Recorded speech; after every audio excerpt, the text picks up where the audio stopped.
در ناحیه وسیع روزهای استراحتی هفته اخیر ماه январ برای شنودن نهال مفید آمد.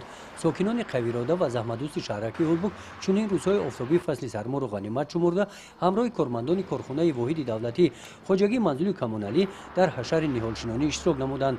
با این عملی نکشان حشرچیان در آباد و زیبا گردانیدن این گوشه کشور عزیزمان سهمی ارزنده گذاشتند. در شفت شاهروی دوشنبه کلوب که از محله به نام سلطان کبیر شهرک هولبوک می‌گذرد با مهنت حشرچیان زیاده از 470 نیال‌های سیاه‌افکن شنانیده شدند. روزهای استراحتی در جامعه دهات گلستان هم با دستگیری شخصان سخاوتمند دستپروران مؤسسه تحصیلات میانه عمومی رقم 59 زیاده از 500 نیال سیاه‌افکن از شهر باختر آورده شدند و دهه‌های فایزآباد و دهه مهرآباد این نیال‌ها دسترس گردیدند.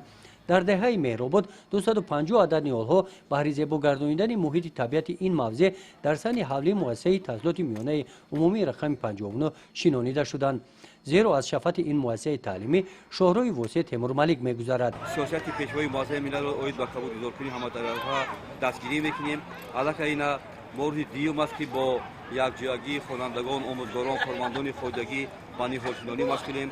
در این معرکه مهم کبود گذارکنی نه تنها آموزگاران ما در سری مکتب بلکه کارمندان مالیه، کارمندان شعبه معارف نیز با ما یاردم کرده ایستادند. ما نیت داریم که محیط اطراف مکتب را همه‌جانبه زیبا گردانیم تا اینکه به محیط اکولوژی جهان تاثیر مثبت رسانیم.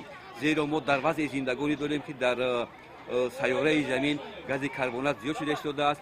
اگر ما این مسئله که پیشوای مؤسسه ملت پیشنهاد کرده است دستگیری نماییم میتوانیم که سیاره زمین را از این حالت بد فوق اکولوژی برطرف سازیم.